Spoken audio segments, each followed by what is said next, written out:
wabarakatuh. Waalaikumsalam warahmatullahi wabarakatuh. Salam sejahtera, salam sehat selalu. Alhamdulillah, patut kita bersyukur, kita panjatkan kepada Allah Subhanahu wa taala, Tuhan Yang Maha Esa, bahwa pada pagi hari ini di pertemuan pertama pada pembelajaran agenda 2, insya Allah masih kita diberikan kesehatan, kesempatan, kelancaran untuk menyelesaikan pembelajaran ini. Bahkan kita berdoa sampai dengan teman-teman menyelesaikan latsar itu sampai dengan waktunya. Dan saya hormati dari BKPSDM, Buan tadi izin untuk apel, juga teman-teman yang saya banggakan. Saya selalu menggunakan teman-teman, ya, teman-teman. Kadang itu ya Bapak Ibu, tapi paling banyak itu teman-teman. Ya, saya selalu gunakan hal itu kepada Bapak Ibu. Ya. Baik Bapak Ibu, ya, kita mempelajari agenda 2 itu diawali dengan perkenalan. Sesudah itu perkenalan diawali dari peserta, dan saya lanjutkan saya sebagai pengampu, kemudian langsung penyajian materinya. Baik teman-teman, di dalam perkenalan ini Bu Nova saya izin duluan. Ya, karena sendiri bertugas Pak, jadi saya ke sana kemari. Ya, saya hormati Ibu Nova. Maaf Pak. Ya, kita ketemu sudah di sini lagi. Ya. Kita lalu ketemu di provinsi atau di mana? Di Sigi ya? Sigi, Bangkep. Memang kita sejodoh ini kalau sejodoh di memang room Pak, ini, Masya ya. Allah. Ya, alhamdulillah, yang penting sehat-sehat. Amin, insya Allah. Ya. Oke, saya sudah mulai. Perkenalannya itu cukup nama saja ya, nama, kemudian asal kerjanya. Kalau salam sih memang iya, cuma maksudnya saya sudah wakili salamnya, ya. Sehingga kalau kita punya waktu ini kan cuma 90 menit. Kalau bicara agenda 2 ini dengan 7 modul, ya tentunya tidak percaya kalau kita bisa selesaikan dalam 2 JP ya. Jadi perkenalan secara berurutan, ya, nama, asal kerjanya ya. Jadi nama, asal kerjanya. Oke, silakan. Mulai siapa? Ketua. Dari Pak Ketua lanjut. Siap. Izin Pak, perkenalkan nama saya Kadek Artika Dwi Payana. Instansi kerja itu dari Puskesmas Boilan. Terima kasih. Puskesmas Boilan. Oke, lanjut. Izin Pak, perkenalkan nama saya Putri Oktavia dari instansi Puskesmas Momunu. Oke, lanjut. Izin Pak, perkenalkan nama saya Masita Makfira dari instansi PKM Bokat. PKM Bokat, PKM itu kan puskesmas juga ya? Iya Pak, Ya. siap. Lanjut. Izin Pak. Ya, siapa duluan? Silakan. Izin Pak. Izin Pak, perkenalkan saya Heni Maulida dari Satuan Polisi Pamung Praja Kabupaten Buol. Satpol PP, lanjut. Izin Pak, perkenalkan nama saya Mariana dari PKM Momunu. Mariana. Oke, 2 orang Momunu ya. Izin Pak. Apa? Lanjut. Perkenalkan nama saya Rasmi dari Puskesmas Biau. Rasmi, Puskesmas Biau. Oke. Izin Pak. Izin, perkenalkan nama saya Niswan AR Bohar, asal instansi kerja dari Puskesmas Palele. Puskesmas Palele. Ya. Mohon izin Pak, nama saya Wildawati dari Puskesmas Karamat. Puskesmas Karamat. Karamat. Oke. Apa lagi? Wahyudin suaranya tidak keluar. Izin Pak, memperkenalkan diri Pak. Ya. Nama saya Wahyudin, perawat instansi kerja di UPT Puskesmas Boilan. Terima kasih. Puskesmas Boilan, 2 orang ya sudah. 2 orang Boilan. Oke, lanjut 1 lagi. Belum masuk Pak. Oke, belum masuk. Siapa yang belum masuk? Tri Ayuningsi. Ningsi. Tri Ayuningsi. Tri. Tri Ayuningsi. Ayuningsi. Oke, baik. Teman-teman sudah memperkenalkan. Ya, sekarang giliran saya juga memperkenalkan, saya menyampaikan materi. Saya izin share ya. Tuh. Ini kelihatan ya? Kelihatan Pak. Pak, Ya, Pak. kelihatan. Oke. Ini materi ini teman-teman saya sudah sampaikan di LMS Kolabja. Tidak 4 hari lalu. Siapa yang sudah mau buka? Siapa yang sudah lihat materinya nih? Saya Ada yang Pak. Sudah Pak. Semua sudah? Atau baru? Ini jauh 3 hari lalu saya sudah kirim ke LMS Kolabja. Mudah-mudahan ada yang sudah baca. Terus sengaja awal saya sampaikan supaya teman-teman sudah baca, jadi kita lebih banyak berdiskusi. Dan di penyampaian materi ini tentu ada beberapa penekanan di setiap slide yang saya sampaikan, jadi tidak secara keseluruhan, tapi itu hanya sebagai referensi atau mengantar teman-teman secara utuh ya. Karena ini ada 7 modul ya, berkaitan dengan nilai-nilai dasar PNS tentang ASN berakhlak. Ini kalau tidak salah di materi itu tertulis angkatan 120. Itu harusnya angkatan 40 ya. Tapi ini kurang lebih sama, materinya sama dengan angkatan teman-teman yang 120, karena kemarin saya menyampaikan juga materi di agenda 2 di angkatan 120. Perkenalan ya, ini nama saya jelas ya. Nama lengkapnya, kemudian lahirnya di Gorontalo, dekat dengan Palele. Di Widya Suara Ahli Utama, pangkat terakhir sekarang ini Pembina Utama Madya 4D, alamat di Palu, Perumahan Bumi Anggur, Jalan Banteng, kemudian kantor PSDM di Es Parman. Ini HP saya, kalau dan email saya silakan kalau kita untuk hal-hal yang kita perlu konfirmasi atau kita diskusikan, gunakanlah media ini yang saya miliki cuma ini. Kemudian riwayat pekerjaan, karena kewajiban untuk diperkenalkan, mudah-mudahan ini menjadikan motivasi buat teman-teman, karena semua saya lihat orang dari kesehatan. Kalau dilihat pendidikan saya, kalau apoteker itu orang kesehatan ya. Itu apoteker, bukan akuntan publik. Jadi CPNS itu 89, saya diangkat menjadi PNS 90. Ada yang sudah lahir ini? 89. Ada yang masih belum ada Pak. Masih di awan-awan semua ini. Jadi teman-teman masih di awan-awan, saya sudah alhamdulillah sudah diberikan napas di bumi. 89 menjadi PNS 90 tentunya tidak langsung PNS, mengikuti dulu pendidikan, dibekali kita. Seperti teman-teman ini mengikuti Laksa, dulu namanya prajabatan. Ya, alhamdulillah saya mengikuti prajabatan, lulus langsung PNS. Ya, saya doakan juga teman-teman ini lulus supaya bisa jadi PNS ya. Siapa tahu ada yang tidak mau lulus, tidak mau. Ya. Ada yang saya tidak mau lulus Pak, cukup CPNS saja. Cukup CPNS berarti tidak jadi pegawai. Jadi beberapa riwayat ya, amanah jabatan diberikan pada saya selama menjadi PNS ya. Ya kalau sekarang ini kurang lebih sudah memasuki 33 tahun ya masa kerja.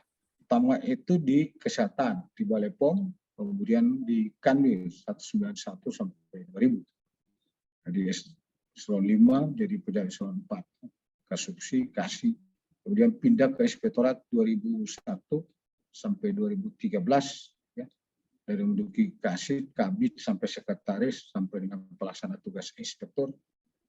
Kemudian pindah jadi Kepala Biro Pembangunan dari 2013 sampai dengan 2015. Sebenarnya itu hanya 6 bulan di staf ahli Gubernur bidang keuangan dan ekonomi. Kemudian yang terakhir jabatan saya itu kurang lebih 6 tahun menjadi Kepala Badan Pendapatan Daerah Provinsi Sulawesi Tengah. Karena amanat baru lagi, tuntutan pekerjaan, saya alhamdulillah diterima menjadi dia suara, walaupun masih dalam jabatan Kepala Badan, saya langsung beralih ke fungsional. Itu pada bulan Juli 2021 sampai dengan sekarang. Ya. Jadi baru kurang lebih 1 tahun lebih saya menjadi media suara, ketemu dengan Ibu Nova. Ini sekedar perkenalan saja, mudah-mudahan dengan muatan yang saya miliki dan masih saya bisa ingat-ingat, kita bisa berbagi ya, pengalaman. Orang bertanya, kenapa Pak Wahab itu kok di orang kesehatan bisa menduduki jabatan di birokrasi pemerintahan? Ya, semua itu adalah amanah. Ya. Karena saya juga mempunyai keahlian-keahlian, ya, selain pendidikan formal, saya didukung oleh pendidikan non formal. Ya. Kalau jabatan pelatihan tentang kepemimpinan atau manajer, saya itu sudah sampai dengan pelatihan kepemimpinan nasional. Jadi karena tuntutannya. Oke, lanjut. Pertemuan kita ini 2 kali. Di agenda 2, hari ini jam 7.30 sampai jam 9. Pertemuan kedua kita itu hari Sabtu jam 1 sampai dengan jam 15 ya. Tentu nanti kita izin nanti dengan Ibu Nova kalau kita sepakati, karena saya dalam perjalanan pulang itu di posisi jam 1, sekarang karena ada di pulang ke Palu itu pas jam yang 1, mungkin kalau bisa kita sepakati itu kita pindah di jam 7.30 jam 9 ya. Nanti kita koordinasikan dengan izin Ibu Ahan dengan nanti Ibu Nova ya, supaya terpenuhi. Kalau posisi ini ya, saya di atas pesawat, mungkin saya memberikan materi ya. Kita sepakati kita lebih awal lagi ya, jam yang sama atau nanti kita sampaikan ke Ibu Nova. Baik teman-teman, kenapa teman-teman itu mengikuti Latsar? Itu dulu utama. Ini ada aturannya, ada regulasinya. Artinya yang mendasarnya itu Undang-Undang Nomor 5 Tahun 2014 tentang aparatur sipil negara. Ya, yang diatur lagi secara operasionalnya itu dengan manajemen ASN ya, pada peraturan pemerintahan awalnya nomor 11 tahun 2017 berubah menjadi nomor 17 tahun 2020. Jadi sudah berubah. Kemudian pelaksanaannya ini ya, untuk pelatihan dasar itu diatur dengan keputusan Lembaga Administrasi Negara nomor 10 yang awalnya nomor 10 di tahun 2021 berubah lagi pada tahun yang sama, itu nomor 1 ya, tentang pelatihan dasar CPNS. Jadi pelatihan dasar itu diatur dengan peraturan lain ya. Sedangkan untuk kurikulumnya dan penyelenggaraan itu diatur dengan keputusan Lembaga Administrasi Negara nomor 13 dan nomor 14. Kemudian karena kita mempelajari agenda 2 tentang nilai-nilai ASN berakhlak, itu diatur dengan surat edaran ya Menpan nomor 20 tahun 2021 tentang implementasi core value dan employer branding ya ASN. Untuk apa teman-teman mengikuti Latsar ini? Teman-teman itu karakternya PNS itu akan dibentuk menjadi apa? ASN yang profesional dan berkarakter. Jadi ini penekanan teman mulai mengikuti start awal dari MOC sampai dengan nanti berakhirnya itu ya ini mau ditanamkan kepada teman-teman. Bahkan dibentuk supaya teman-teman itu menjadi ASN yang profesional, berkarakter, memiliki nilai-nilai dasar ASN. Itu intinya. Ya. Kalau misalnya keluarnya dari sini tapi itu tidak terbentuk, berarti dipertanyakan waktu dia mengikuti Latsar selama ini. Nah, jangan mengikuti latsar cuma memburu sertifikat supaya dia dapat sertifikat sampai bisa pindah PNS. Saya pikir kalau untuk angkatan ini tidak. Ya. Jadi kita berharap ini amanat undang-undang pada teman-teman, ya, mari kita sikapi, kita serius di dalam pembelajaran ini. Ya. Baik, apa sih kita pelajari ini? Agenda 2, nilai dasar ASN. Ya, teman-teman itu setelah dibekali dengan nilai ASN itu menginternalkan, ya, di mana di dalam menjalankan tugas jabatannya PNS secara profesional sebagai pelayan masyarakat. Saya ulangi lagi, sebagai pelayan masyarakat, bukan dilayani oleh masyarakat. 7 unsur ini yang kita akan bahas bersama, mencapai bagaimana kemampuan memberikan pelayanan prima demi kepuasan masyarakat, itu berorientasi pelayanan. Sampai dengan bagaimana kita membangun kerjasama yang sinergis, itu berarti kolaboratif. 7 unsur ini yang teman-teman menginternalkan di tempat tugas itu terkait dengan ASN berakhlak. Berakhlak itu kan akronim dari A, K, H, L, A, dan K. Berakhlak. Ya. Ini 7 ini. Kalau kita bicara berorientasi pelayanan, kalau bicara akuntabel, berarti kita harus bertanggung jawab atas apa tugas yang diberikan kepada kita. Jadi itu kepercayaannya. Ini 7 komponen ini dibekali ya pada teman-teman, bahkan saya sendiri membekali diri saya agar kita menginternalkan 7 ini. Nanti 7 itu apa sih ini? Bagaimana kita membangun kerjasama yang sinergi? Bagaimana kita saling peduli dan menghargai perbedaan? Itu ada di unsur harmonis. Terus bagaimana kita berinovasi, itu diadaptif. Nanti masuk ke beberapa penjelasan di slide-slide berikutnya. Tujuannya apa? Agar teman-teman mengaktualisasikan nilai-nilai ini yang disebut berakhlak. Ber itu berorientasi pelayanan, A itu akuntabel, K itu kompeten, H itu harmonis, L loyal, adaptif, kolaboratif dalam pelaksanaan tugas jabatannya. Bagaimana kita mau mengukur itu? Hasil belajar teman-teman. Tentunya teman-teman ini ya, bisa menjelaskan konsep dan panduan perilaku. Bahkan memberikan contoh perilaku kita sebagaimana itu nilai berakhlak itu. Nanti tentu saya akan memberikan satu tugas, tidak bentuk kasus, tapi itu hanya teman-teman akan melihat ada enggak kasus di unit kerjanya. Jadi identifikasi isu atau masalah ya. Nanti tugas itu kan teman-teman sudah lihat di materi itu ada di slide paling terakhir, ada tugas individu maupun tugas kelompok. Ini mengukur keberhasilan ini sudahkah teman-teman menyimak atau bisa menerima materi tentang pun tidak melengkapi tadi dengan tugas ya dalam bentuk ringkasan. Baik teman-teman, target yang kita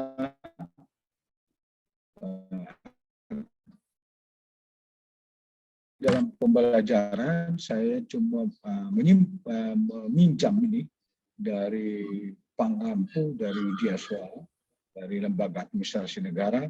Kita itu harus mengetahui dulu, setidaknya tahu apa sih teori, apa pelajari agenda 2. Jadi ada teorinya, ada regulasinya. Kemudian kita setelah tahu ini agenda 2, nilai ASN kita tadi kembali lagi ke diskresi, kembali lagi kepada tujuan.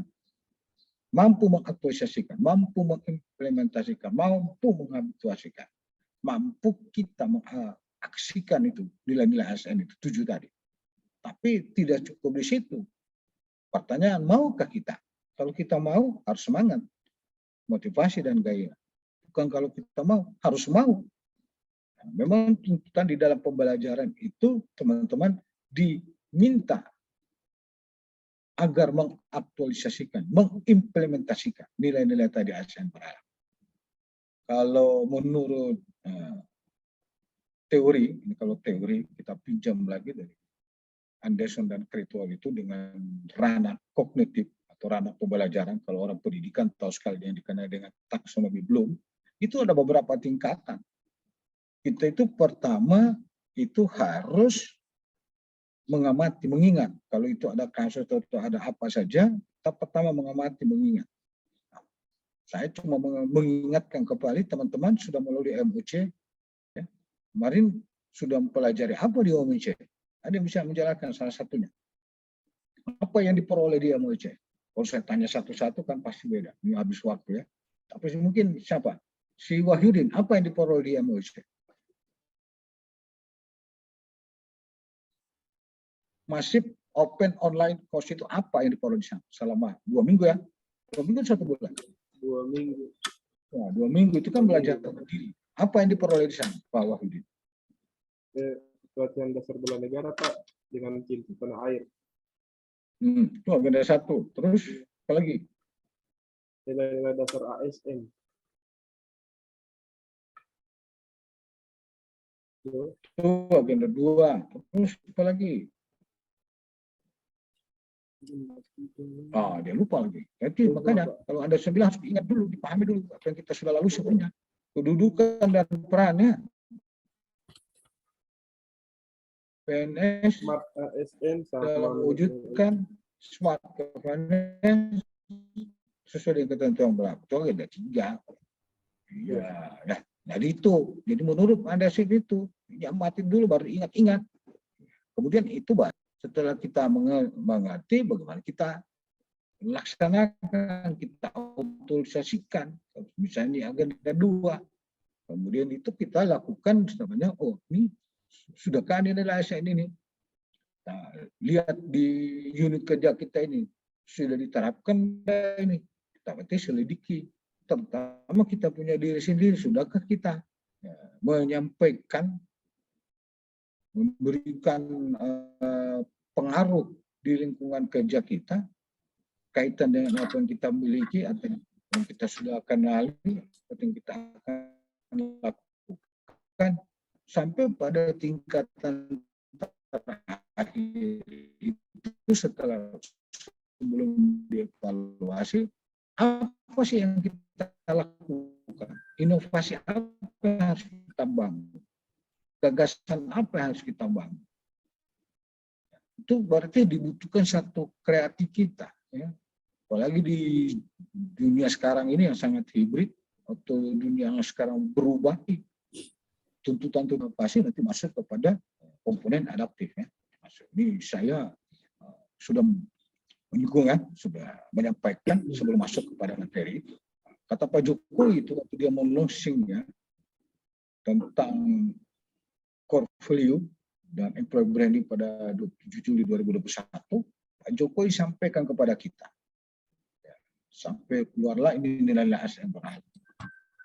ASN, termasuk saya, bagaimana kita mempunyai orientasi yang sama. Orientasi yang sama yang diminta itu seperti apa? Kita itu adalah pelayan, harus memberikan pelayan yang terbaik untuk masyarakat. Kalau kata Pak Jokowi sampaikan, kehadiran kita, ya, di tengah-tengah masyarakat itu sama dengan kehadiran pemerintah ada di tengah-tengah masyarakat. Yang diwakili oleh kita ASN sebagai pelayan. Ingat, pelayan, bukan mau dilayani lagi oleh Pak Jokowi, bukan zamannya sekarang mau dilayani. Karena kita ini sekarang sudah di dunia yang sangat luar biasa, perubahan-perubahan, meningkat pesat. Ya, kita justru diminta kita itu bagaimana, ya, memiliki atau wajib pada diri kita, setiap ASN, bahwa kita itu adalah jiwa yang harus melayani masyarakat. Kita melayani masyarakat. Kalau Satpol PP tentu melayani masyarakat yang menjadi sesuai dengan tugas dan jabatannya. Jangan tugas polisi diambil alih oleh Satpol PP, ya. Itu maksudnya. Ya. Jadi oleh karena itu teman-teman, dalam dunia sekarang sangat hibrid, dengan memang dilaksanakan secara bersama-sama, berkolaborasi. Ya. Ya, tidak bisa dikenakan oleh satu saja unit, dibutuhkan dengan beberapa unit sehingga cepat pelaksanaan pelayanan itu. Nah, Pak Jokowi ingatkan tidak ada lagi yang namanya ego. Ego apa? Ego daerah. Ego apa? Ego sektor. Oh, ini saya punya program, ini saya punya kegiatan, ini saya punya. Tidak ada lagi dibilang saya punya.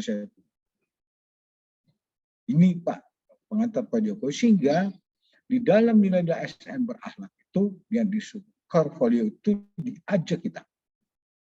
Bagaimana kita berorientasi pelayanan, bagaimana kita akuntabel, bagaimana kita kompeten, sampai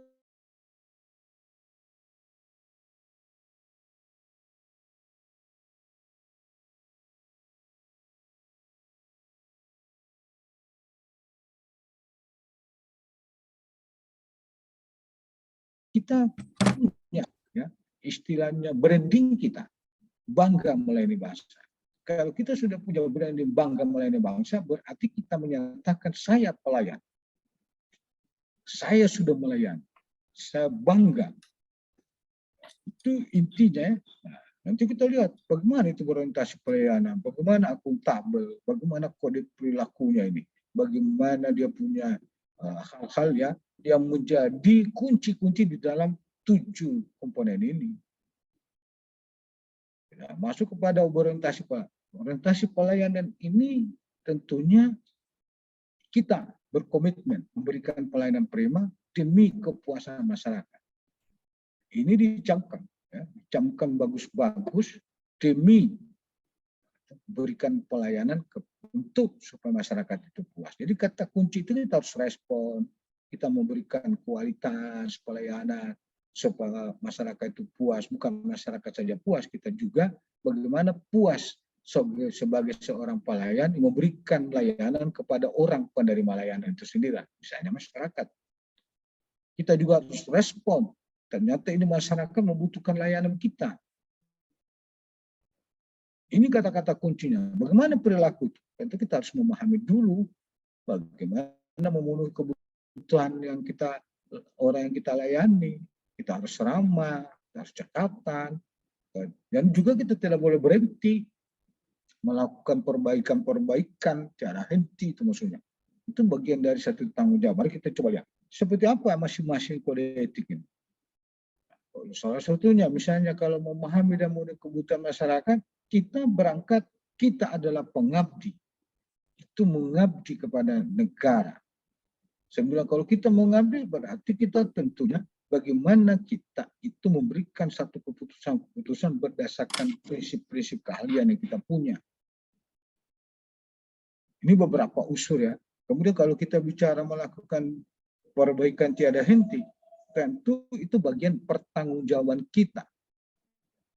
Di mana kita melakukan satu pekerjaan, di mana kita melakukan suatu tugas dalam bentuk tindakan dan kinerja kita itu kepada publik. Itu pertanggungjawaban kita.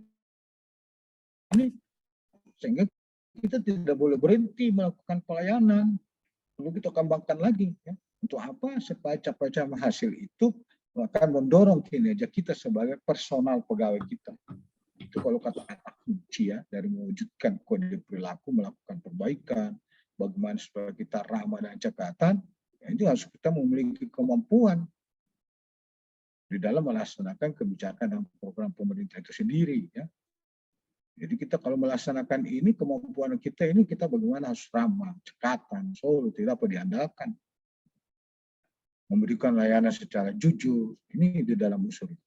Teman-teman, itu nilai-nilai ASN berakhlak.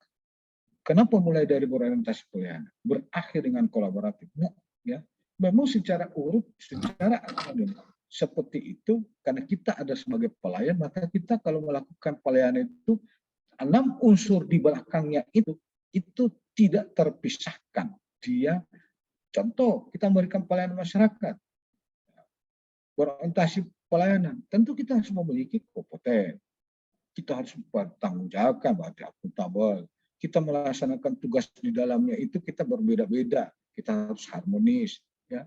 Kita harus peduli. Nah, kita butuh pekerjaan bersama orang lain, berarti kita harus kolaboratif. Oh, kita sekarang di dalam era yang sekarang literasi digital sudah berkembang. Tentu kita harus adaptif. Ya. Kita harus menyesuaikan dengan perubahan-perubahan lingkungan itu.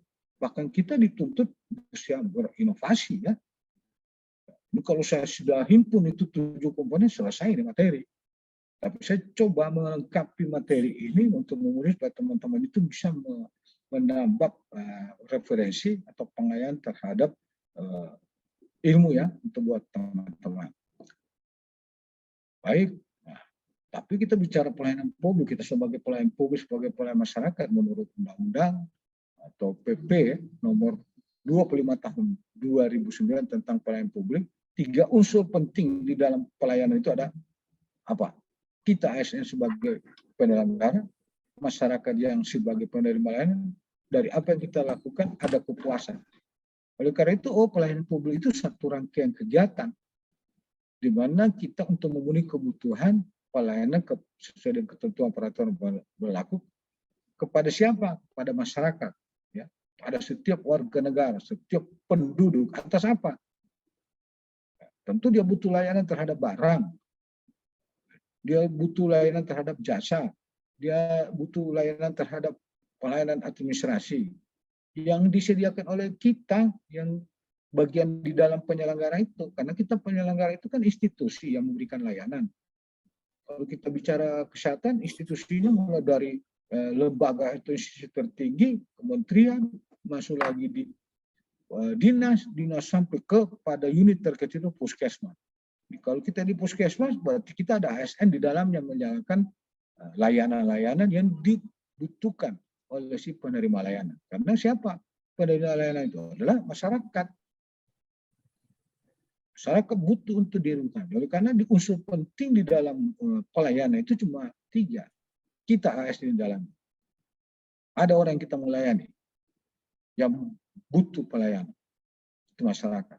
Terus bagaimana kita harus memberikan pelayanan? Tentu kita memberikan kepuasan kepada mereka. Ini kalau bicara regulasi, bicara pelayan kepada masyarakat. Ini yang mendukung aturan regulasinya. Sudah dituntut kita, hai ASN, sebagai penyelenggara, sebagai pelayan masyarakat, lakukanlah pelayanan sesuai dengan ketentuan yang berlaku. Sehingga masyarakat itu si penerima menjadi puas. Ya, itu intinya. Nah, bagaimana supaya masyarakat itu puas? Ada beberapa harapan. Ini secara umum ini. Dia ingin itu lebih baik, ya, dia ingin mau lebih cepat, dia ingin mau lebih baru, dia ingin lebih murah, dia ingin lebih sederhana. Ini beberapa unsur harapan masyarakat. Kadangkala yang sederhana dibikin sulit. Oh, bukan zamannya lagi sekarang itu. Coba-coba kalau bikin sulit. Ya. Ini yang sudah harus cepat dibikin lama. Ini kalau yang baru ini sudah zaman sudah berubah, dia masih pikirannya masih dulu-dulu. Masih kolonial dia. Soalnya kemarin perubahan-perubahan di dalam pemberian layanan. Sekarang layanan sekarang sudah serba hibrid, inovasi. Sudah menggunakan sistem online. Ya, layanan yang terbaru untuk mempercepat memberikan pelayanan pada masyarakat supaya apa? Masyarakat itu puas, bahagia dia. Ini mereka ini ya gembira. Ternyata ada sih pelayanan yang bagus. Kita sudah memberikan yang butuhkan, yang dia perlukan. Nah, mereka gembira mereka. Ini ada yang senyum. Ini harapan-harapan masyarakat di mana kita sebagai pelayan masyarakat di tugas dan jabatan kita sehingga mereka itu terlayani yang baik. Bagaimana pentingnya itu pelayanan prima? Kita bicara kami berikan pelayanan prima, kepuasan pelayanan pada masyarakat. Ini ada 7 komponen. Kalau kita bahas ini 7 ini unsur ini, udah habis waktu. Mari kita tarik. Kenapa pelayanan prima? Kalau masyarakat puas, pasti itu ada nilai ya, promosi di dalamnya. Kalau misalnya itu pelanggan juga puas, dia akan kembali. Nah, misalnya, ya, kalau kita lihat, ini teman-teman, kita di puskesmas, misalnya, ada namanya puskesmas itu, namanya si Heni, tapi bukan puskesmas. Buol, cuma kebetulan namanya sama Heni. ternyata dia memberikan layanan itu bagus. Maka pasti itu masyarakat bilang, saya pergi di puskesmas itu, saya ketemu dengan namanya Ibu Heni, saya dilayani dengan bagus. Tidak usah saya, belum diobat saja karena dengan layanan dia bagus, saya selalu sembuh. Cuma saya tidak mau lagi. Itu dia promosikan keluar. Ya. Bahkan itu dia akan kembali lagi, saya mau cari lagi. Biar tidak sakit, dia datang lagi di puskesmas. Kenapa? Dia merasa terlayani dengan bagus. Coba-coba saja misalnya ya, ada di sana Mariana, tapi Mariana bukan puskesmas di Buol, bukan. Dia datang di situ, jangan jauh, saya tidak mau ke puskesmas itu. Jangan kamu ke situ melewat pun saya tidak mau. Kita pergi di situ cuma dia marah-marah. Ini bukan Mariana di Buol, Mariana tanpa lain ya. Kalau Mariana di Buol baru senyumnya saja orang sudah mau datang ya.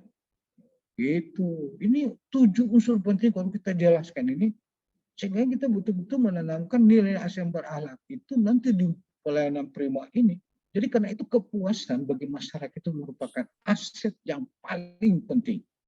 Itu kata nih pelayanan prima. Bagaimana kita mewujudkan pelayanan prima? Kalau kita bicara 7 unsur ini bagi betapa pentingnya itu pelayanan prima, ini kita perlu wujudkan. Wujudkan itu dari top management. Misalnya dari pimpinan, atau misalnya siapa pimpinan kita? Misalnya kepala puskesmas.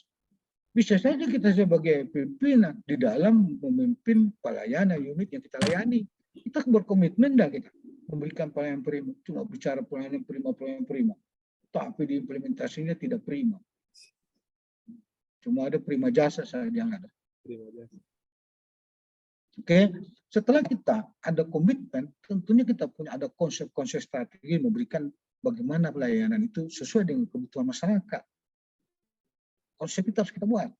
Jangan yang tidak dibutuhkan masyarakat, kita buat konsep strateginya yang tidak sesuai dengan kebutuhan masyarakat.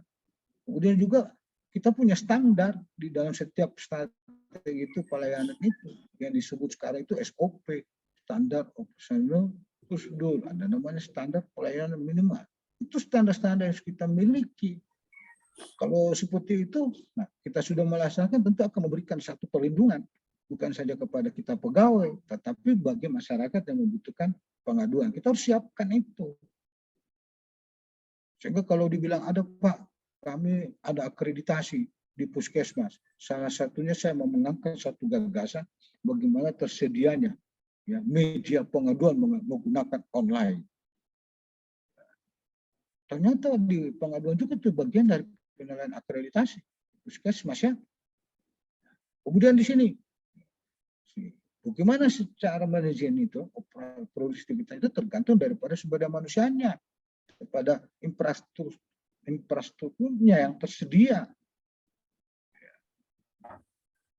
Dan paling terakhir kita selalu melakukan monitoring, evaluasi. Tadi kalau kita bicara di teori taksonomi Bloom, menurut Anderson, nah itu setelah kita semua lakukan di akhir ada kreatif, kembali lagi urutan dari bawah pasti kita lakukan monitoring. Untuk apa? Karena pelayanan itu tidak boleh berhenti. Tentu di dalam pelayanan itu kita melihat ada perlu kita tingkatkan. Sudah bagus. Ini masih kita perlu tingkatkan ini supaya lebih bagus lagi. Kan itu intinya monitoring evaluasi. Ada yang masih yang kurang. Ini perlu kita tingkatkan lagi. Kita perlu diperbaiki. Itu gunanya. Kalau mau buat prima cuma selesai, cuma sampai dibicara, tidak diimplementasikan, primanya tinggal hanya semboyan saja. Itu tidak diharapkan Pak Jokowi. Baik, bagaimana kita memberikan pelayanan prima? Ini kalau kita sudah bicara perilaku. Ini kita cepat dan tepat waktu. Ini tidak. Lama, kalau perlu lama lagi. Kan tidak begitu ya. Nah, ini bagaimana menyapa dan memberi salam. Kadang-kadang kita ini di puskesmas, kita tahu itu masyarakat kita punya tetangga, jangankan menyapa. Itu orang itu ya. Siapa namanya? Rasmi, tapi Rasmi bukan dibuat.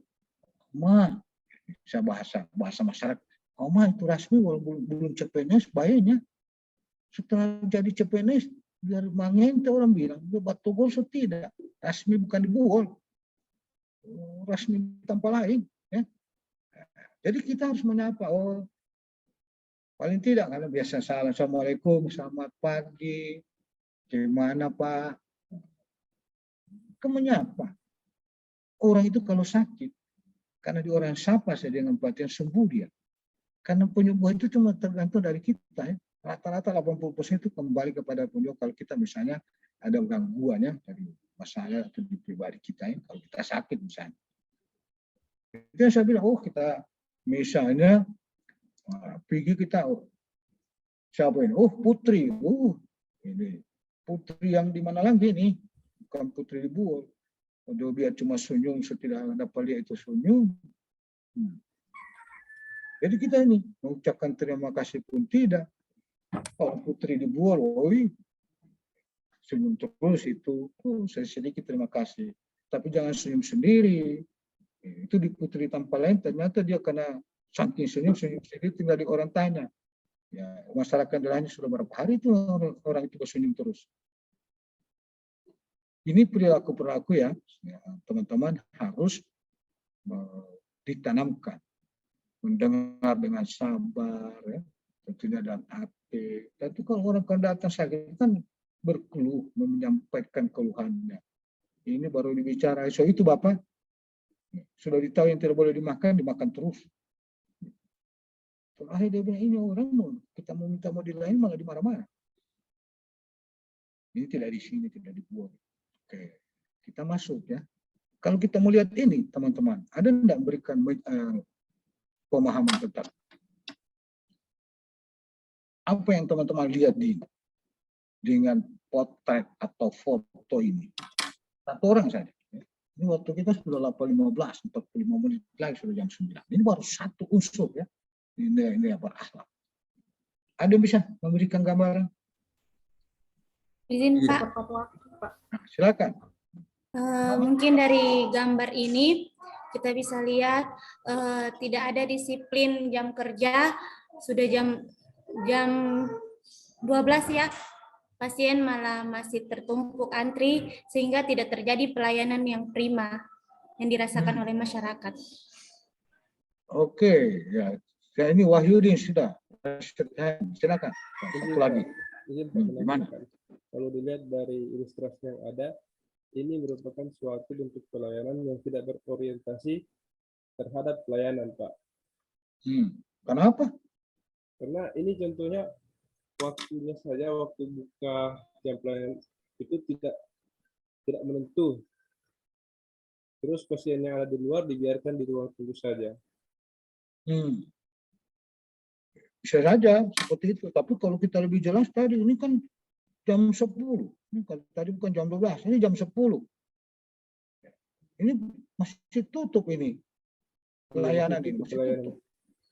Ini bukan puskesmas di Buol, ini puskesmas di Antabalanta. Kan biasanya kalau pelayanan dibuka itu kan jam 7:30 ya, sesuai disepakati ada jam 8. Masyarakat tahu itu kan buka 7:30. Jam 10 masih tutup. Misalnya, oh di sini ini dia punya kepala puskesmas itu Widawati.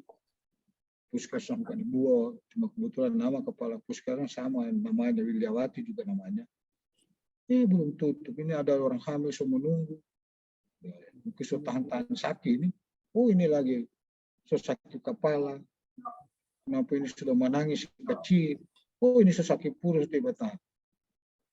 Yang mau ditunggu masih tutup di pelayanan. Sudahkah kita berorientasi pelayanan? Tentu tidak. Yang mana jam begini? Sudahkah kita memberikan kepuasan pada masyarakat? Tentu tidak. Kan begitu. Sudahkah pelayanan kita berkualitas? Oh tidak dong. Sudahkah kita responsif? Tidak. Ya. Mau dilihat saja jam begini. Ini kalau kita memaknai berorientasi pelayanan. Baik, kita masuk kepada akuntabel. Nanti ini slide saya, bahan tanya saya itu ya, ini coba memaksimalkannya, menyampaikan. Tentu ada beberapa penekanan yang saya akan sampaikan pada teman-teman. Kalau kita bicara akuntabel, kita harus bertanggung jawab. Bertanggung jawab di mana? Tugas atau apa yang diberikan kepada kita. Berarti ada kepercayaan yang kita berikan kepada si pemberi tanggung jawab itu sendiri. Atau paling tidak kita bertanggung jawab, percaya kepada diri kita bahwa kita sudah melakukan pelayanan yang terbaik, sudah melaksanakan pekerjaan mana kita yang terbaik. Kata kuncinya kita harus integritas, kita harus ada konsisten. Konsisten, tidak bisa konsisten itu dibilang berubah-ubah tanpa arah. Kalau A, B, B. Seperti itu. Jadi dapat dipercaya dan juga kita harus transparan. Untuk mewujudkan itu ada kode etik bahwa kita harus melaksanakan tugas dengan jujur. Kita integritas kita harus jujur, bertanggung jawab, cermat, disiplin, dan juga integritas. Sampai dengan tidak menyalahgunakan kewenangan jabatan. Ini akuntabel kita. Kalau kita bicara apa itu Pak akuntabel, ya, menurut si Sahrudin, menurut UNDP, intinya bahwa akuntabel itu bagian dari satu pertanggungjawaban kita, baik perorangan, baik per kelompok di satu unit kerja itu, ya, kepada siapa? Kepada si pemberi amanat. Untuk apa? Di dalam waktu kita menjalankan tugas, sehingga si pemberi amanat itu dapat menerima pertanggungjawaban kita. Siapa si pemberi amanat itu? Baik secara vertikal maupun secara horizontal. Kalau bicara vertikal, katakanlah pemberi amanat kita adalah kepimpinan kita. Tapi utamanya bahwa kita lahir di muka bumi ini, kita mempertanggungjawabkan semua apa yang kita lakukan. Tentunya bertanggung jawab kepada Maha Kuasa. Ya. Itu utama. Apalagi si pemberi pekerjaan kita, di mana ini kerja kita, itu arti daripada akuntabilitas, konsep dari mau disampaikan oleh UNDP maupun oleh Pak Sahrudin, ya, itu secara teori. Tapi mau maknai konsep akuntabilitas itu bagian dari pertanggungjawab kita kepada siapa si pemberi amanat. Pertanggungjawab dalam bentuk apa? Pekerjaan yang diberikan kepada kita, pekerjaan tertentu, mau teknis, mau khusus. Baik, kalau kita sudah pahami, tentu di dalam tingkatan akuntabilitas itu teman-teman ada beberapa tingkatan. Tingkatan kita mulai dari personal kita, individu kita, kemudian sampai kepada akuntabilitas stakeholder. Kalau kita sebagai individu, apa sih yang saya sudah lakukan? Apa sudah yang kita perbaiki dalam situasi atau kondisi itu? Sudahkah kita lakukan tindakan? Seperti apa tindakan kita? Kita harus bertanggung jawab. Kalau kita melakukan satu perbedaan, perbedaan itu seperti apa? Tidak berarti perbedaan yang maksudnya menciptakan lagi perbedaan yang tidak baik. Kalaupun itu tidak baik harus dipertanggungjawabkan.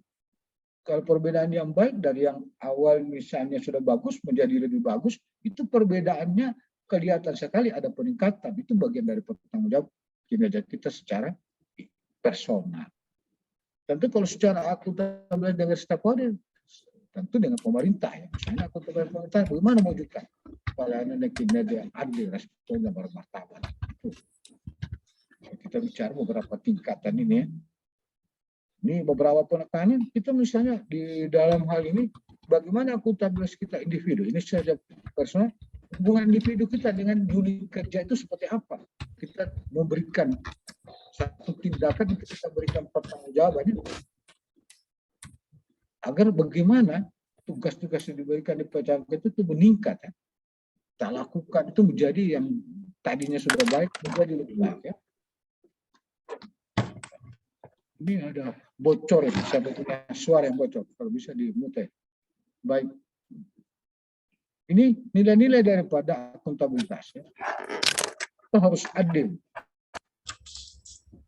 Ini suara siapa yang bocor? Ini masuk suara gangguannya.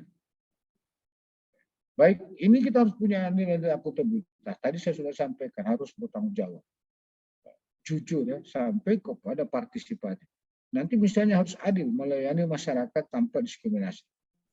Nah, ini masuk nanti saya sampaikan 7 unsur komponen nilai ASN berakhlak itu tidak terpisahkan. Kalau kita bicara akuntabilitas, adil itu disebut tidak memberikan pelayanan yang diskriminatif, di sana juga ada harmonis, unsur harmonisnya.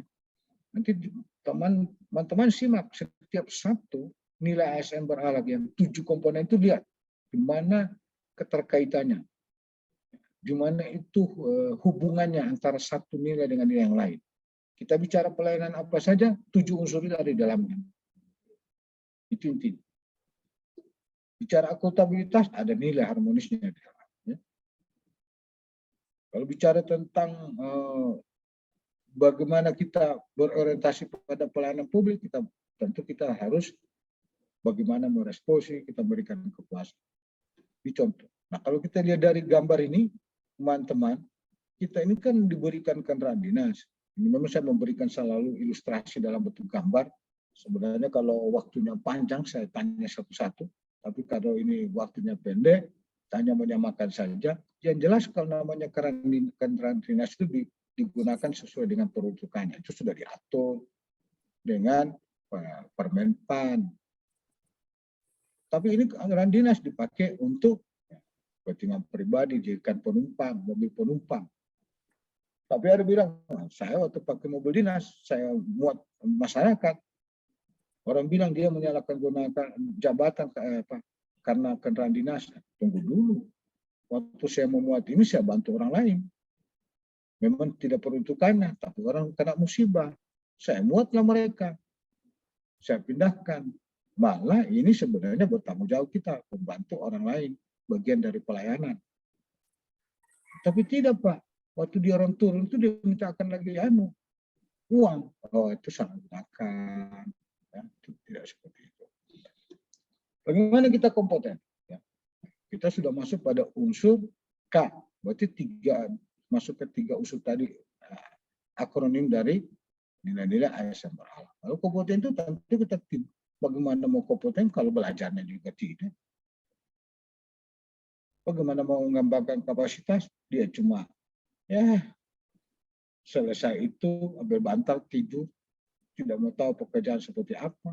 Jadi kita terus belajar. Tuntutan sekarang itu kalau dibilang belajarlah sampai di negeri Cina, belajarlah sebelum kamu mati, kan begitu. Jadi kita terus belajar di mana saja. Kata kuncinya tentu kalau kita melakukan pelaksanaan tugas-tugas kita dengan didukung oleh ilmu pengetahuan kita. Itu sudah mau masuk di ini kaitan dengan bagaimana kita melakukan hal tersebut sehingga kinerja itu menjadi terbaik. Jadi oleh karena itu bagaimana kita supaya belajar mengembangkan kapasitas, kita bisa ahli di bidangnya, kita bisa sukses, kita bisa berhasil, ya. Kita belajar terus bersama, ya, sehingga ada kode etik. Jadi kita tingkatkan kompetensi kita untuk menjawab tantangan sekarang berubah cukup cepat, luar biasa. Kita sekarang berada di zaman literasi digital. Kita ada sekarang di 5.0. Jadi sudah masuk ke era-era seperti itu.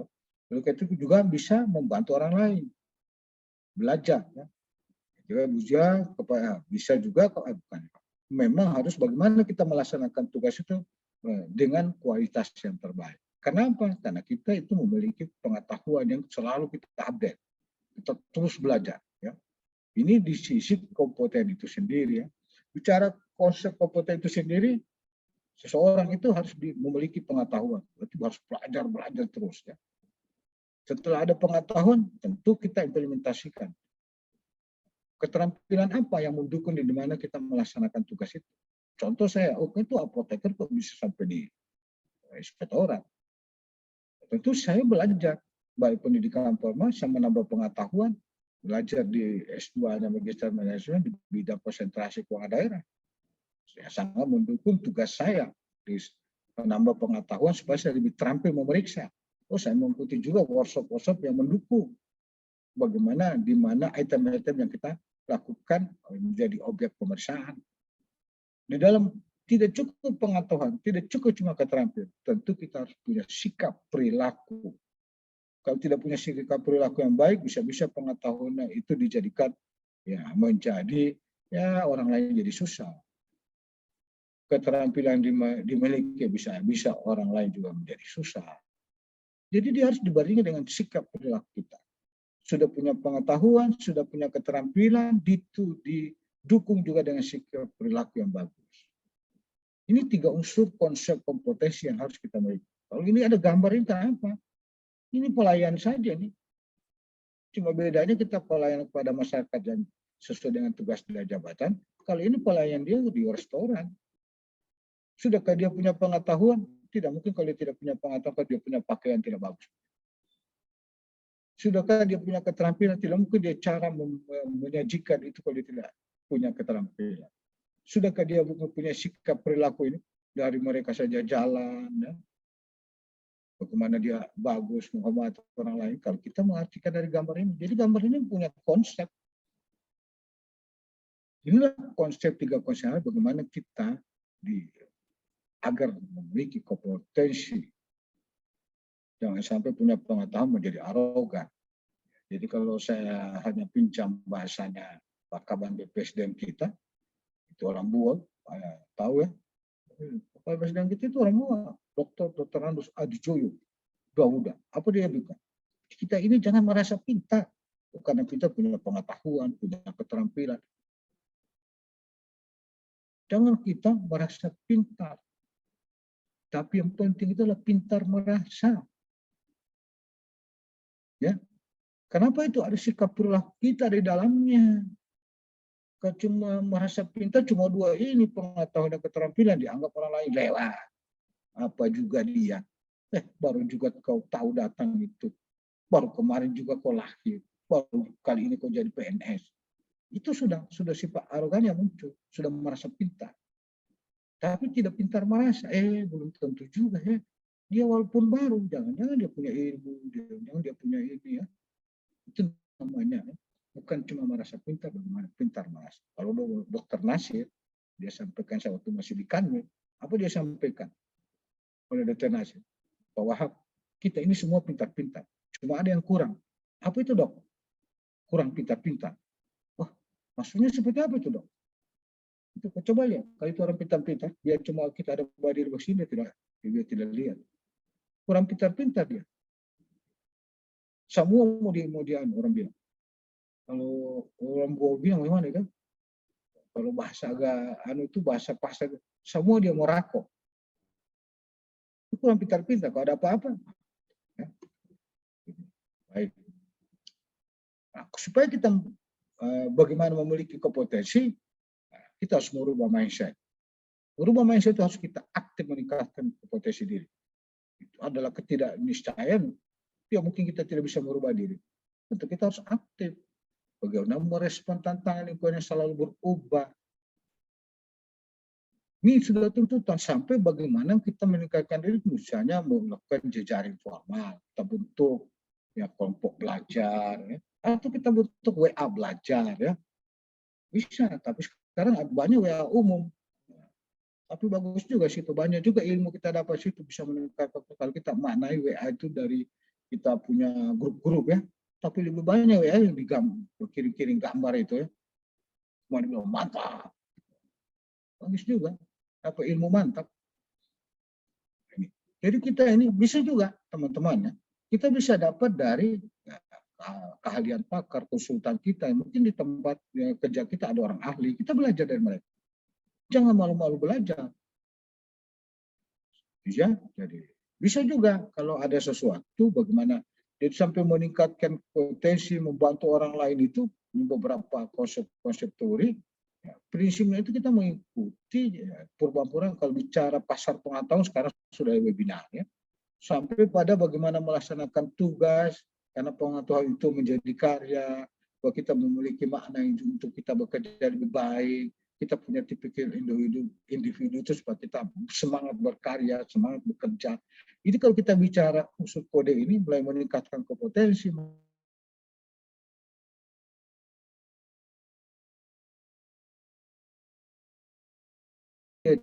kita menjadi lebih baik, kita menjadi atau kita bisa meningkatkan kompetensi kita supaya juga kita melaksanakan itu. Kita tidak dapat pengetahuan yang sekarang sudah terbuka lewat webinar kiri kanan, lewat di teman kita yang begitu juga ada yang mahir, ada pintar, kita butuh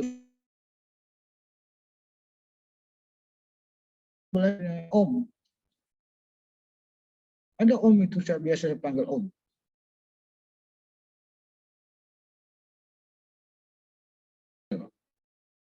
Kita belajar dari Om Google saja. Apa dia bilang Om Google? Coba tanya, tulis saja. Kompetensi. Dijawab oleh Om Google. Kompetensi itu menurut siapa kau minta? Oh, dia buka semua. Banyak itu. Bagaimana kalau saya memberikan tindakan apa? Atau saya mau kasih obat apa? Coba ditanya. Obat penicillin, dia buka semua ini. Penicillin ini, obat ini. Coba kalau dulu tidak Om Google. Sekarang sudah terbuka zamannya kita. Maukah kita merubah mindset itu? Maukah kita ingin meningkatkan kompetensi kita? Baik, pendidikan formal ya sudah apalagi ya. Terbuka di mana-mana. Yang mendukung tentang tugas kita. Tentu itu punya ada persyaratan lain ya. Di mana kita punya 5.000 saja sudah paling Google. Memang tidak ada pengakuan dalam hal itu, tapi bukan soal pengakuan, tapi pengakuan dalam itu bukan dalam secara kertas, secara sertifikat. Tapi walaupun itu mendukung kompetensi kita, tetapi orang akan melihat sudahkah kita bekerja dengan baik. Kalau misalnya belum sampai kita mendapatkan pengakuan lewat dokumen sertifikat, mau ijazah atau apa. Tapi minimal ada pengakuan kita melakukan satu tindakan pekerjaan kita yang diberikan amanah sudah kita lakukan dengan baik. Ya, itu intinya di mana membangun kompetensi. Nah, sekarang untuk membangun kompetensi ini sudah kalau menyimak ini kalau teman-teman tergambarkan ini. Ini misalnya, oh ini si Niswan ya. Niswan masih kecil, tapi bukan Niswan ini ya. Kemudian ini Wahyudi. Ini mereka bentuk kelompok ini. Si Niswan menyampaikan ini kepada teman ini, ya, dia membagi, oh begini. Si Wahyudi ini membagi lagi ini, ya, oh ini. Jadi saling membagi ini belajar dalam membangun kompetensi melalui apa? Jejaring kelompoknya, kelompok belajar namanya. Di sini sudah banyak unsur menolong orang lain, membagi kompetensi pengetahuan kepada orang lain. Juga kepada orang lain juga itu dapat meningkatkan kompetensinya. Ini kalau kita simak fotonya ini. Ini teman-teman sudah paham ini. Cuma karena waktu kita ini, saya sampaikan seperti ini. Ini kuncinya bahwa di dalam membangun kompetensi itu sudah banyak. Kita bisa ikut webinar. Ya. Sekarang waktu dulu kalau mau ikut kompetensi kita harus berangkat ke Jakarta. Berapa biaya Anda berangkat misalnya kemana? Oh sekarang sudah mudah. Oh ada webinar kiri kanan ikut saja gratis lagi. Ya. Kalau tidak ya kita lihat di YouTube saja. Banyak juga itu banyak yang memberikan pengetahuan lewat YouTube ya. Dia membagi. Jadi tidak susah sekarang dengan zaman yang sangat berubah ini. Maka tidak niscaya Anda tidak merubah mindset Anda. Disampaikan Anda harus memiliki kompetensi yang baik. Cuma namanya ya seperti itu memang begitu memang dia Pak mau dikasih apa dia tidak mau berubah. Jangankan Bapak mau ajak dia toko di kepalanya dia tidak mau berubah itu Pak. Kalau seperti itu dia akan tak tinggal dia tak tindas dengan zaman. Teman-teman orang sudah maju sudah pada literasi sebenarnya digital sudah berkomunikasi dengan lewat media. Dia masih tak tinggal. Di kebun itu lebih bagus. Karena orang saja ambil sarung ke kebun, banyak juga pengetahuan bagaimana dia menjadi petani yang baik. Jadi di mana saja berada. Tidak semua seperti itu. Kembali lagi kepada diri kita. Hai ASN. Pak Jokowi bilang, mari kita punya orientasi yang sama. Mari kita memiliki jiwa melayani. Mari kita berubah. Ya. Kita lakukan pelayanan itu kepada masyarakat dengan sebaik-baiknya. Didukung dengan kompetensi yang terbaik. Tuhan, mana itu harmonis?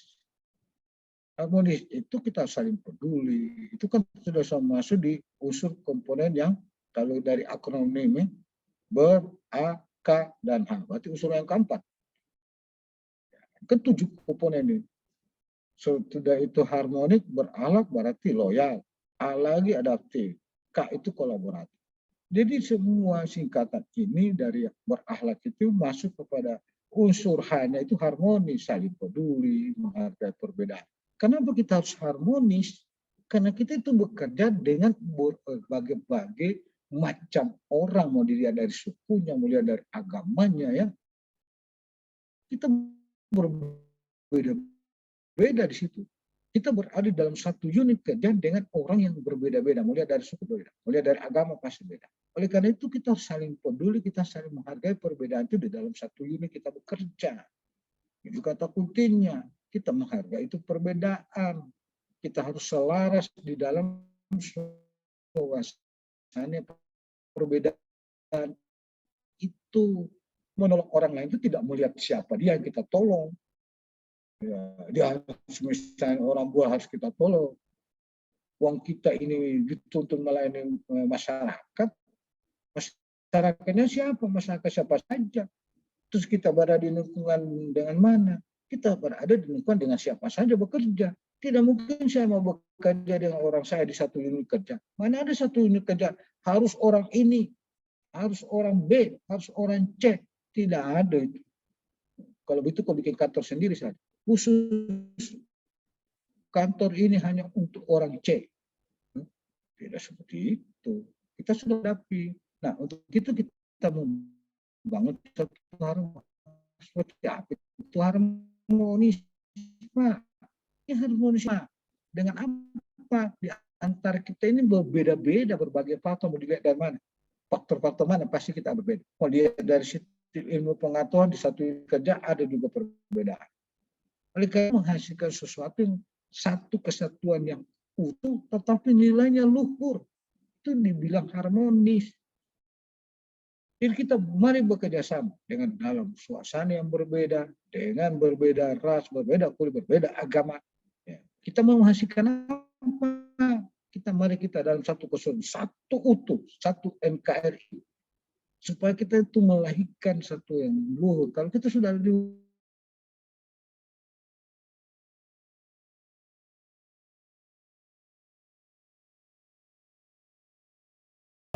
mau pergi misalnya, saya mau kerja di sini, tiba-tiba ada di situ yang kita tidak senang karena beda dengan apa?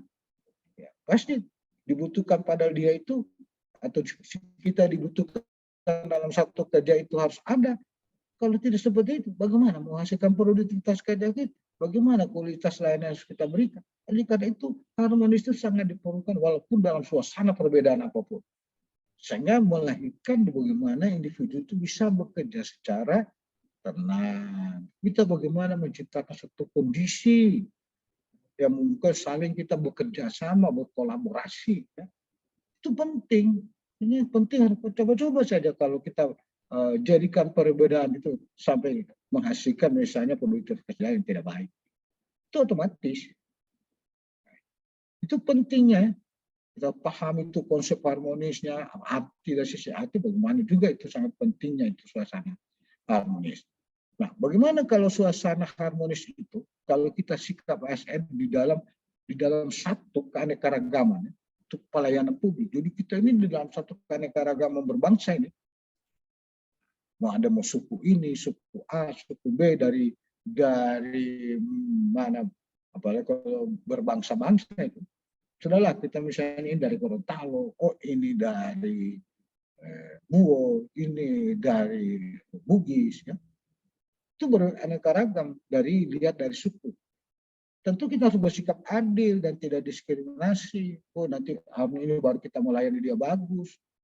Oh karena kita sesama ini baru kita harus bagus. Jadi di samping itu kita harus bersikap profesional dan berintegritas. Lagi-lagi masuk akuntabilitas dalamnya.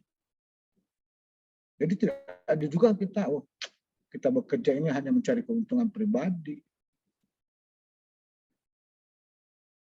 Karena itu kita dalam mewujudkan atau bertujuan memberdayakan masyarakat, menciptakan kesejahteraan masyarakat yang lebih baik, itu kata adil, tidak diskriminatif, kita harus profesional, harus kita berintegritas. Sudah kita lalui tadi di akuntabilitas dengan kompeten. Ini di unsur harmonis terbangun lagi nilai-nilai itu. di dalam suasana kerja yang kondusif, di dalam suasana kerja dengan perbedaannya. Ini kalau kita bicara sikap ASN sebagai pelayan publik di dalam suasana kenegaraan kita. Bagaimana peran ASN kita sebagai aparatur negara mewujudkan harmonis? Ini tadi kembali lagi ini dari satu kaneka aragaman lari lagi kepada kita sebagai aparatur negara. Berulang aja, kita harus netral, harus adil. Apa itu netral? Tentu tidak memihak pada salah satu kelompok atau adil itu harus kita melaksanakan tugasnya, tidak boleh berdiskriminatif dan harus objektif, jujur dan transparan. Atau misalnya harus kita memiliki sikap toleran atas perbedaan. Ini kalau peran kita PNS sebagai aparatur negara. Bicara berarti kedudukan kita sebagai ASN. Ada kita bicara tentang fungsi. Kalau bicara itu fungsi sebagai pelaksana kebijakan, sebagai pelayanan publik, dan sebagai pemersatu bangsa. Itu di Undang-Undang ASN nomor 5 pasal 10. Fungsi kita sebagai ASN. Ini sebagai pelaksana, sebagai aparatur negara. Kemudian bagaimana kita melaksanakan tugas kewajiban kita sebagai PNS di dalam mewujudkan harmonis. Bukan PNS kita tugas dan kewajiban itu menciptakan suatu perbedaan. Justru kita bagaimana dengan perbedaan itu kita wujudkan itu rasa nyaman, rasa kebersamaan kita, rasa melihat sesuatu itu Anda teman kita perlu pertolongan, apalagi yang kita si pengguna layanan, kita harus bantu, membutuhkan pertolongan kita harus bantu, tidak melihat siapa dia, tidak melihat latar belakangnya. Misalnya tidak melihat dia misalnya PNS kita karena tidak cocok, tidak sesuai dengan kita, dia butuh pertolongan, kita hadir dalamnya situ. Nah juga itu juga menandakan di mana-mana kita melaksanakan tugas dan kewajiban tidak berarti nanti di tempat unit kerja kita, di perangkat daerah kita, tapi di masyarakat kita berada, kita menjadikan figur dan teladan, tidak hilang, tidak melekat PNS kita. Tetap PNS itu melekat, melekat itu PNS kita di mana saja berada. Bukan nanti di tempat kerja baru kita dibilang PNS, nanti dipakai baju coklat atau keki itu baru dibilang PNS, tidak. Lepas baju pun di mana saja, di tengah-tengah masyarakat melekat PNS kita. Tetapi nanti bagaimana tugas dan kewajiban kita kalau kita sudah bekerja di mana sesuai dengan jabatan diamanatkan kepada kita. Tapi kalau kita lepas di mana saja, kita jadi figur, jadi teladan, tunjukkan kita, saya ini PNS. Tidak berarti seperti apa menyampaikan nanti kita masuk. Ini seperti itu kan yang diberikan kepada kita PNS mau jadi figur dan teladan. Tapi dia malah menciptakan perbedaan sana, sudah menjadi provokator. Kalau kita lihat unsur harmonis di dalam bangsa dan negara, ini bagaimana bisa? Apa yang teman bisa simak di foto ini? Mereka itu menyatakan dari Bali kan? Iya. Kalau ini pasti dari Madura. Orang bilang kalau namanya baju gere-gere, oh Madura itu. Nah, kalau ini kalau ada punya di atas ini apa? Ini orang apa? Dayak mungkin. Dayak, Pak. Dayak. Saya kira orang Papua. Kalau ini masih orang Sumatera. Mereka ini dari berbeda suku, tapi mereka saling bergandengan tangan. Terbentuk kata harmonis. Berbeda itu indah. Tidak menyampingkan kita boleh dari Bali, kita boleh dari Madura, kita boleh dari Dayak. Di dalam satu unit kerja, mari kita bergandengan tangan. Perbedaan kita adalah dalam satu keindahan. Apa jadinya? Nyaman dong kita. Terus dengan otomatis muncullah sikap perilaku kita untuk membantu. Itu otomatis. Kalau kita menyimak foto ini. Baik teman. Nah sekarang masuk kepada loyal.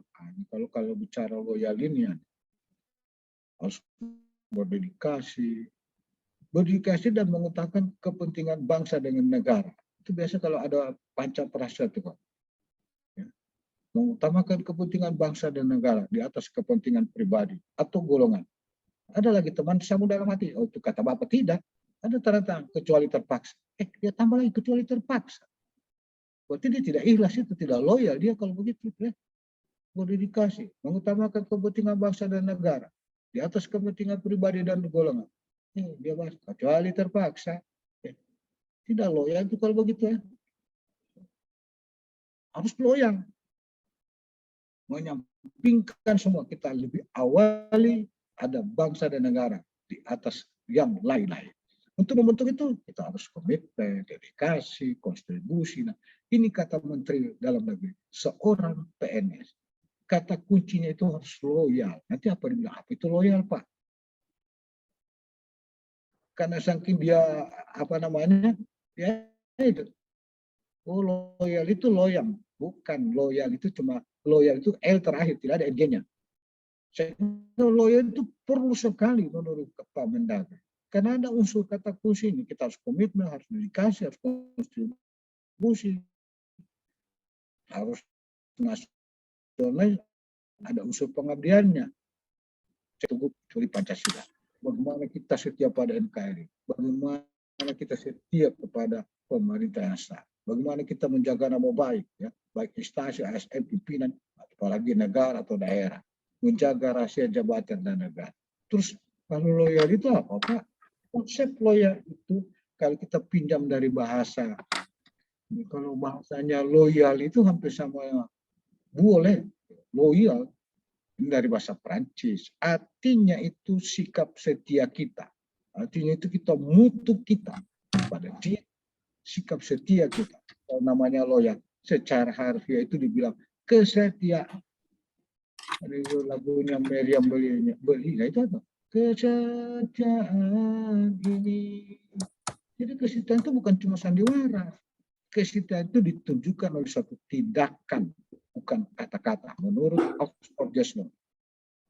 Jadi kesetiaan itu bisa dilihat dari tindakan. Apa sih yang kita buat kesetiaan? Kalau kita bicara kesetiaan suatu tindakan, ini ada 9 unsur kalau saya melihat ciri-ciri karakteristik orang-orang yang setia. Ini kerja. Cuma 9 unsur kita lihat. Bukan kesetiaan itu cuma diucapkan, apalagi itu nyanyinya itu kesetiaan. Meriam Bellina, dia membangun makna itu kesetiaan itu. Ada biasa saya jalan-jalan di pantai itu, tidak tahu ini ada 2 remaja itu. Tidak tahu, saya setia sama kamu. Waduh, saya hidup dan semati. Tahunya satu mati, dia mau hidup sendiri. Dia bilang setia, kalau ada yang bilang setia begitu sudah. Yang saya terlalu percaya, setia bukan diucapkan, setia itu ditindakan. Seperti apa tindakan kita? Kalau saya lihat di organisasi, 9 unsur kita lihat di organisasi. Sudahkah ini orang taat pada peraturan? Jam kerjanya disuruh jam 7, dia masuk jam 10. Oh, tidak setia. Bagaimana dia bekerja dengan integritas? Itu saja, datang saja tidak. Tidak punya tanggung jawab, tidak ada laporannya. Kenapa lagi berapa menit? 8 menit ya? Ya. Oh, 7 menit. Ya. Oke, kasih ini dari unsur loyal, 9 unsur ini yang bisa kita ukur orang itu loyal. Ya. Dia, hubungan antar pribadi sama teman kerja itu bagus, baik ya. 9 kita bisa lihat. Punya kemampuan dia bekerja sama. Ini kalau kita bicara. Sekarang ada nilai-nilai dasar ASN. Dia dari kewajiban. Lihat ini ya. Kalau kita bicara dari sisi kewajiban, menjaga persatuan dan kesatuan bangsa pada perilaku pertama, memegang teguh. Ya. Ini teman-teman semua bicara tentang dari nilai-nilai dasar sebagai profesi, mengabdi kepada negara. Kita mengabdi. Begitu juga pada perilaku loyal kedua, menjaga nama baik. Kita lihat dari nilai dasar seperti apa. Kita melihat dari kode etik seperti apa. Kita melihat dari kewajiban kita. Kewajiban kita dari menjaga nama baik itu artinya melaksanakan tugas kedinasan dengan penuh pengabdian, kejujuran, kesadaran, dan tanggung jawab. Ini nilai-nilai yang harus kita bangun. Bagaimana kode etik kita? Kita memegang teguh nilai-nilai dasar ASN dan selalu menjaga reputasi dan integritas kita. Begitu juga demikian kita melihat menjaga rahasia jabatan dan negara. Penanganan kita harus memelihara menjunjung tinggi standar etika yang luhur. Itu menjaga rahasia. Kewajiban kita apa? Menyimpan rahasia jabatan. Terus kode etik kita seperti apa? Kita menjaga rahasia ya, dan menyangkut tentang kebijakan negara.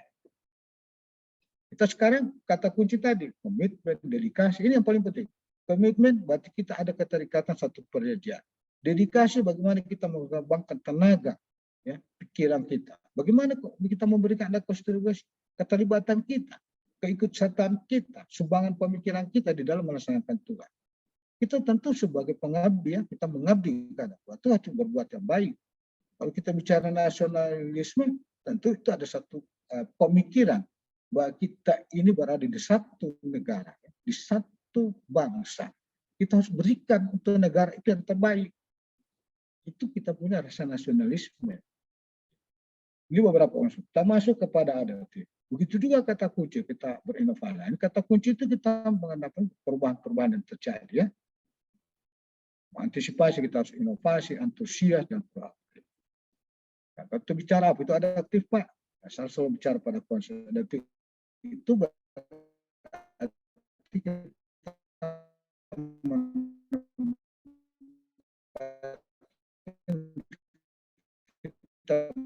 manusia itu mencapai tujuan kebutuhan menghadapi wabah. Kata Robinson. Kendaraan. Ini ada Dengaran, Pak. Dengaran, Pak. Beberapa kunci nilai dan budaya dalam satu adaptif menurut Peter, ya, secara linear bahwa pegawai itu harus mempunyai bagaimana memiliki personal mistake kita, mengasah pengetahuan. Ini beberapa konsep yang disampaikan oleh Peter. Ya. Bagaimana kita sebagai punya mental model, tentu pegawai itu harus memiliki bagaimana mental model bisa mencerminkan realitas yang organisasi ingin dia wujudkan. Itu mental model yang kita bangun. Apa sih kita bisa wujudkan pada satu organisasi? Ini beberapa konsep teori saja. Nah, ini adaptif, ini pengaruh satu adaptif inovasi yang berubah, terjadi perubahan. Kita belajar sekarang lewat virtual. Dulu kan tidak menyangka bahwa kita ada belajar jarak jauh, di mana saja kita ketemu. Kita bisa ketemu di rumah, belajar. Ini contoh. Kalau kita simak foto ini, ya, ini bagian satu inovasi, bagian satu perubahan yang terjadi. Kita sudah berada di media digital, ya. Jadi bercakap-cakap lewat media, ya. Sekarang kolaboratif. Kata kunci terakhir di dalam ASN beralat kolaboratif. Berarti membangun kerjasama. Kata kuncinya, ya kita harus bersedia bekerja sama. Bagaimana kita bersinergi. Kode etik apa? Seperti kita bangun harus terbuka dalam bekerja sama, ya, menggunakan pemanfaatannya sumber daya yang kita miliki itu dengan tujuan bersama. Jadi intinya kolaboratif di satu orang dengan beberapa orang, satu unit dengan beberapa menciptakan satu kerjasama supaya masyarakat yang kita lihat itu lebih mudah. Contoh saja Samsat, sistem administrasi manual satu atau itu dibuat, yang pimpinannya itu Pak Zulkifli.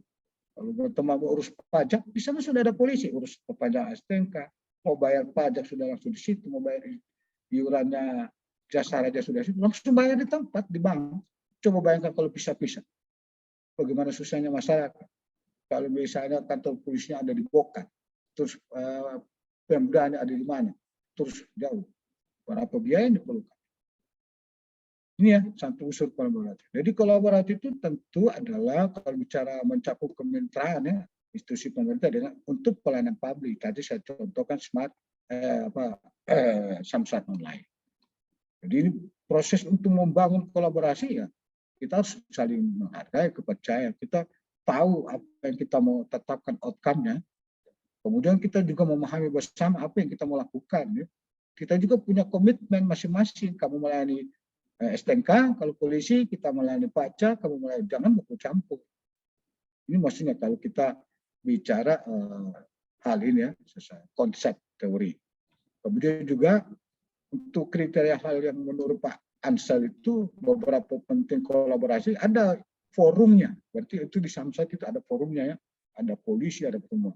Di situ ada aktor. Siapa yang aktor? Masing-masing bisa menjadi aktor. Kalau bicara STNK itu polisi. Kalau bicara tentang pajak, oh itu pendapatan. Kalau bicara tentang ada tergantung aktor mana yang mau berperan. Saya mau tentang iuran pajak, oh silakan jasa raja. Oh saya bagaimana cara membayarnya itu silakan pendapatan.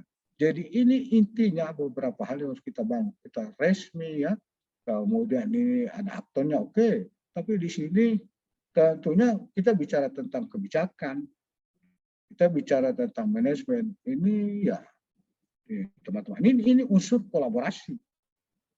Tentu di unit kerja teman-teman ada unsur-unsur kolaborasi, mungkin di antara satu ruangan, satu seksi ada beberapa unit. Ini lagi berapa menit, Pak Bu Nova? 14 detik, 13 detik lagi. Ini contoh pelayanan publik, mall pelayanan publik. Ini ada di provinsi, ada 11 layanan dalam. Mau urus STNK ada di dalam, mau urus SIM ada di dalam, aduh sudah terbang ini ya. Jadi ini teman-teman, ini ada tugas ya, beberapa tugas. Jadi dilihat. Ya. Nanti kalau ada waktu Bu Nova, saya ditambah 5 menit masuk di room ya. Siap. Saya Di main session aja, Pak. Oke. Baik. Jadi di main session. Ya, di main session nanti terlempar sendiri deh. Oke. Nanti kita balik. Ya, nanti kita balik ke main session. Makasih. Siap. Jelaskan keluar. Jadi teman-teman sambil disimak di screenshot, tapi bahannya saya sudah sampaikan ya. Saya sudah sampaikan di LMS Kolabda. Tinggal disimak. Saya itu suka lebih tuntas ya menjelaskannya. Kalau saya cuma potong-potong ya, teman-teman tidak dapat apa-apa. Jadi tugas itu saya sampaikan. Kita menunggu ini ke lift break room ya. Sudah ke lift room ya.